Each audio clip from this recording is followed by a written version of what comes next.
தமிழம் வீட்டு திருமணத்தில் தமிழுக்கு இடமில்லை என்றால் ஒரு புரோகிதர் சொல்லுகிறார்.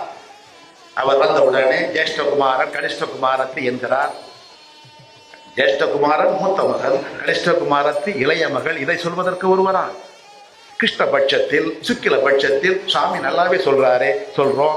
சுக்கிலபட்சம் வளர்பிறை, கிருஷ்ணபட்சம் தேய்விரை. இதை சொன்னால் நமக்கு புரிந்துவிடும். அதற்கு வடமொழியிலே சொற்களை சொல்கிறார். சுக்கிலபட்சம், கிருஷ்ணபட்சம், ஏகாதசி, திரையோதசி, துவாதசி என்கிறார். ஏகாதசி தசம்னா 10, ஏகம்னா 1. நமக்கு 10 கூட்டல் 1 11. வடமொழியிலே 1 கூட்டல் 10 11. ஏகாதசி 11, துவாதசி 12, திரையோதசி 13, சதுர்த்தசி 14. நிலா வந்த பிறகு வரும், அமாவாசை வந்த பிறகும் வரும். இதை சொல்வதற்கு ஒருவர், அதை எழுதி கொடுக்க ஒருவர். அவர் நம் வீட்டில் சொல்லுகின்ற மந்திரமும் அதே வடமொழியில், வடமொழி ஸ்லோகம். அவருக்கு அதுக்கான பொருள் அவருக்கு தெரியாது. பாவம், அவரை விட்டு விட வேண்டும். அவர் ஏதோ மனப்பாடம் பண்ணி சொல்கிறார். பொருள் புரிந்தால் ஆபத்து. நமக்கு பொருள் புரியவில்லை. நமது வீட்டிலே நம் கண் முன்னால் நாளிகேரம் சமர்ப்பியாமி. ஐயா நல்ல மந்திரம் சொல்றாரு. என்ன பொருள்? நாளிகேரம், தேங்காயை எடுத்து வைத்தேங்கிறார். இது மந்திரமா?